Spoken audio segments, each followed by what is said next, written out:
Vous avez acheté un bien immobilier ou vous percevez un revenu issu d'un patrimoine immobilier, mais vous voulez savoir quelles sont les différentes obligations auxquelles vous êtes astreinte ou tout simplement, vous envisagez d'investir dans l'immobilier, mais vous voulez savoir quelles sont les charges qui vous attendent là-dedans.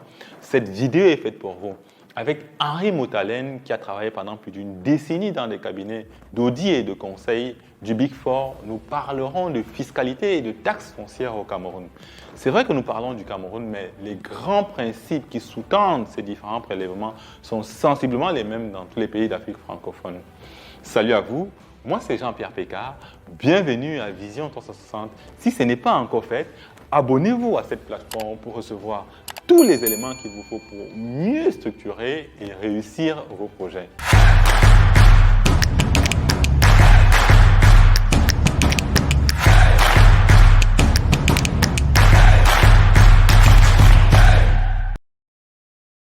Cette vidéo s'articule autour de 3 questions dont la dernière s'appesantit sur un mécanisme qui vous permet d'optimiser votre fiscalité.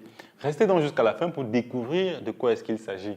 Mais avant cela, je vous propose avec Henri de vous familiariser avec les différents types de prélèvements qui existent dans l'immobilier au Cameroun. La réglementation fiscale camerounaise a prévu une imposition graduelle pour les opérations d'acquisition, de cession et de jouissance des biens immobiliers. On peut classer en 3 les impôts qui frappent ces opérations. Pour le propriétaire, il y a ce qu'on appelle la taxe foncière, dont le taux est de 0,1% de la valeur du bien mobilier. C'est un impôt dû à la fin de l'exercice, mais en réalité payable le 30 juin au plus tard. Il y a l'impôt sur le revenu, qui lui vise toute personne qui aura engrangé un revenu à l'occasion d'une opération immobilière, fût-elle l'acquisition, la cession ou bien l'exploitation. Cet impôt est annuel et son taux est de 30%, auquel il faut ajouter 10% au titre des centimes additionnels et communaux, ce qui envoie à 33% en définitive. Mais comme c'est l'impôt sur le revenu, le plus grand impôt en matière immobilière qu'on puisse avoir lorsqu'on l'exploite professionnellement ou même lorsqu'on l'exploite de manière civile, l'État a aménagé des mécanismes qui lui permettent de récupérer au fil des mois une partie de cet impôt, si bien qu'en fin d'année, on n'a qu'à payer le solde, c'est-à-dire l'impôt résiduel. Pour le faire, il y a un mécanisme dit de retenue à la source. Il consiste clairement en ce que le locataire, lorsqu'il paye le loyer à la fin du mois, il retient 15% de la valeur de ce loyer qu'il reverse directement à l'État au nom du bailleur. Maintenant, tout le monde n'est pas astreint à cette obligation de retenue à la source pour diverses raisons. La première est que l'État a classé les contribuables en fonction de leur capacité contributive et en fonction du risque de déperdition des recettes fiscales. Ainsi, on va distinguer les entreprises dites grandes qui sont à la direction des grandes entreprises et qui réalisent un chiffre d'affaires supérieur à 3 milliards. Les entreprises dites moyennes qui sont dans les centres des impôts des moyennes entreprises, c'est celles qui font un chiffre d'affaires d'au moins 50 millions. Ces deux types d'entreprises, lorsqu'elles sont bailleurs, on ne leur retient pas à la source les 15%. Par contre, comme on ne leur retient pas à la source, elles se doivent de reverser trimestriellement dans les caisses du Trésor public 5% de la valeur du loyer qu'ils auront collecté. Pour les autres entreprises, celles qui sont petites, naturellement la retenue à la source va s'appliquer. D'autre part, tout le monde ne peut pas retenir à la source. Seules les entreprises qui sont aux grandes entreprises, à la direction des grandes entreprises ou les entreprises qui sont au centre des moyennes entreprises et certaines entreprises du régime du simplifié peuvent retenir à la source. À cela, il faut ajouter que l'État lui-même qui peut être locataire, on ne lui retiendra pas quand même à la source, ainsi que les entreprises d'État qui sont supposées être des grands contributeurs, de même les collectivités territoriales décentralisées.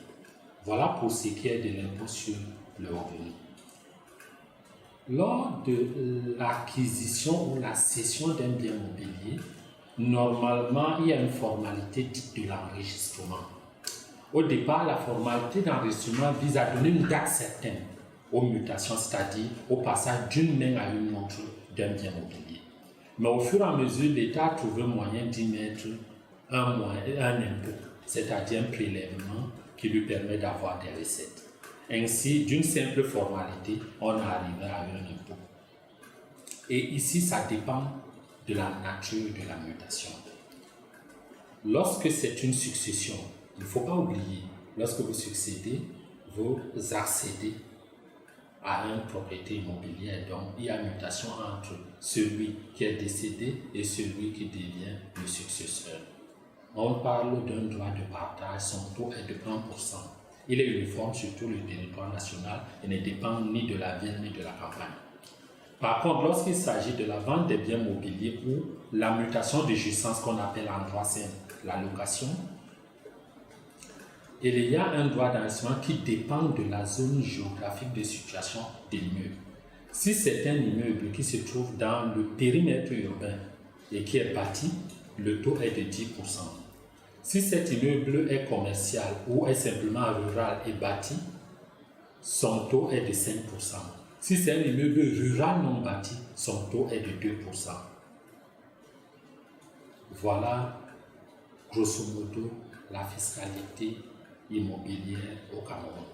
Alors pour résumer, il y a 3 types de prélèvements. D'abord la taxe foncière, puis l'impôt sur le revenu et enfin les droits d'enregistrement.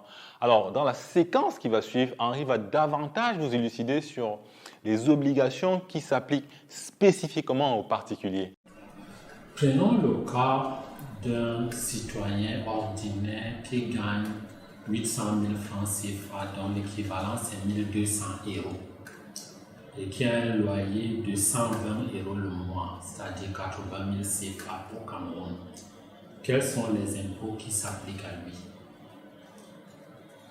La taxe foncière ne concerne pas cette personne dans la mesure où elle n'est pas propriétaire. Par contre, elle est tenue de retenir à la source lors du versement mensuel ou même trimestriel, tout dépendant de son contrat, ou annuel, de son contrat de bail avec son bailleur. Il est tenu de prélever 15% de la valeur de ce loyer. Si c'est mensuel, c'est 120 multiplié par 15, ce qui fait 18 €.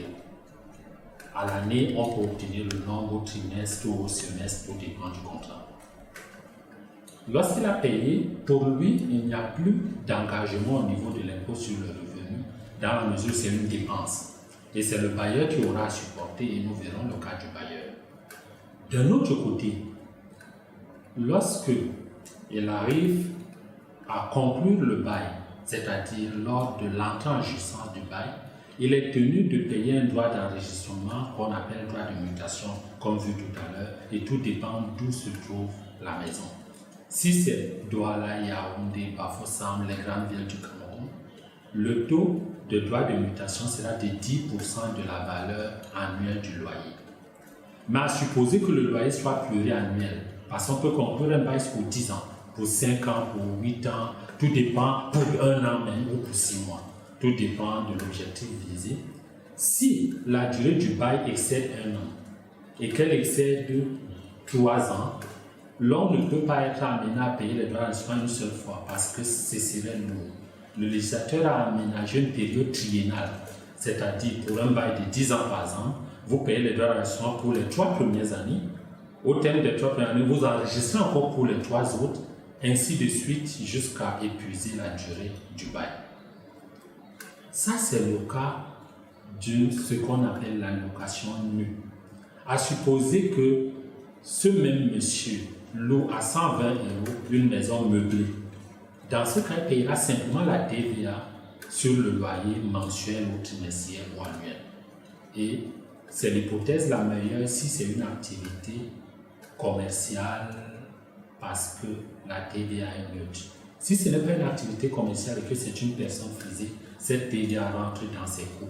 On dira donc que son loyer est renchéri de 19,25%, qui est le taux de la TVA. Ce qui est différent du droit d'enregistrement qui est autour de 10% et qui renchérit aussi le coût. Donc, globalement, la location à meubler fiscalement coûterait un peu plus cher, mais en réalité, on ne peut pas comparer que par la fiscalité. Il y a d'autres éléments qui pourraient être pris pour une bonne comparaison. On peut maintenant inverser la tendance en pensant plutôt que c'est notre ami qui a 1200 € le mois qui loue sa maison à quelqu'un et cette personne lui paye 120 € le mois. Dans ce cas, il est bailleur. Ça veut dire que chaque année, les 120 € le mois multipliés par 12, ce qui fait 1444 € seront passibles de 1% de la taxe foncière parce qu'il est bailleur, qu'il va verser au plus tard le 30 juin. Et comme il aura encaissé les loyers amputés de retenue à la source de 15% ou non, parce qu'il peut aussi être dans le régime de celui qui fait l'avance de 5% dont on parlait tout à l'heure, à qui on ne retient pas la source. À la fin de l'année, toujours est-il qu'il ira liquider son impôt sur la base du loyer annuel, c'est-à-dire les 120 € multipliés par 12, et il va obtenir un revenu X. On va regarder si c'est une société, quelles sont ses charges, on déduit ses charges, ça lui fait un gain net de tel, et à ce gain, on va imposer un taux d'impôt de 30% plus 10% des 30 centimes additionnels communaux, ce qui en définitive va faire 33%. Les droits d'enregistrement dont nous parlions tout à l'heure sont à la charge du locataire. Lui n'aura pas à les payer. Qu'est-ce qui va donc se passer si ce même propriétaire, la maison dont nous sommes en train de parler, est plutôt une maison qu'il loue en meublé, c'est-à-dire après avoir mis les minimums de commodité? Et bien dans ce cas, il va simplement encaisser la TVA qu'il aura facturée au locataire, qu'il va reverser à l'État, et c'est très bénéfique pour lui. Eh bien, je ne sais pas si vous le constatez comme moi, mais il y a de nombreuses choses qui sont omises ou ignorées. Pour finir avec cette vidéo, Henri va vous présenter les obligations qui s'appliquent au SCI, mais aussi les avantages qu'il y a à avoir cette forme juridique. Prenons le cas d'une société civile immobilière qui dispose de 5 maisons qu'elle loue à raison de 120 € le mois, c'est-à-dire 80 000 francs CFA. Quelle est l'applicabilité qui sera applicable à cette SCI? Il convient de dire qu'on distingue au Cameroun deux types de SCI. Les SCI qui sont civiles ou les SCI qui ont un objet commercial. Lorsque la SCI est civile, normalement sa fiscalité est celle de la personne physique comme décrit tout à l'heure. Elle va payer la taxe foncière comme tout le monde à 0,1% de la valeur vénale de ses maisons, due au plus tard le 30 juin. Elle va payer l'impôt sur les sociétés à la fin de l'année au taux de 33% centimes additionnels inclus, sous réserve des retenues à la source qui auront été prélevées par les locataires de 15% ou bien les 5% qu'elle aura payés suivant son régime. Mais l'avantage de la SCI par rapport à la personne physique, c'est qu'elle peut opter pour le régime de l'impôt sur les sociétés. Quelle est la différence entre le régime normal et le régime de l'impôt sur les sociétés? C'est que la personne physique ne tenant pas de comptabilité, c'est difficile de déterminer son revenu net, c'est-à-dire d'avoir ses charges par rapport au loyer qui sont faciles à reconnaître. L'option pour l'impôt sur les sociétés donne à la SCI à objet civil les mêmes droits que la SCI à objet commercial. Ça nous permet donc d'embrayer sur la SCI à objet commercial. Son plus grand avantage, c'est qu'elle facture la TVA et que dans ses transactions avec ses clients, il n'y a pas les droits d'enregistrement parce que l'enregistrement est gratis. Pour opter pour ce régime, il faut d'abord au minimum réaliser un chiffre d'affaires de 50 millions. Les 50 millions, une fois réalisés, vous allez au centre des impôts et on change votre régime, vous passez du simplifié au réel et vous pouvez donc faire cette option pour le régime de l'impôt sur les sociétés. Sur un plan purement pratique par rapport à l'impôt sur le revenu, cette SCI tient une comptabilité et ainsi on aura les loyers d'une part, les charges réellement exposées d'une part, ce qui en définitive fait que l'impôt est un peu plus juste parce qu'assis sur un gain net déterminé selon les méthodes admises par l'administration fiscale, mais aussi par la comptabilité au sens WADA du terme. La SCI étant une entreprise, il convient d'étendre la réflexion sur ses autres obligations. Parce que si c'est une entreprise, elle est obligée de faire des déclarations mensuelles comme tout le monde, mais aussi le personnel qui est employé peut être astreint aux obligations par rapport à la Caisse nationale de prévoyance sociale. L'on parlera des cotisations sociales. Ainsi, le propriétaire de la SCI à la différence des personnes physiques qui peuvent ne pas justifier de personnes employées, devra aller vers la CNPS, prouver qu'elle n'emploie personne pour qu'il n'y ait pas de cotisation sociale. Si elle ne peut pas le prouver, elle doit déclarer l'ensemble des personnes qui réellement sont sous elle, retenir leur cotisation sociale et les verser mensuellement pour les 15 jours. Merci d'avoir écouté cette vidéo. Vous savez maintenant ce qu'il vous reste à faire. Commentez, likez, partagez, abonnez-vous à cette chaîne. Ciao!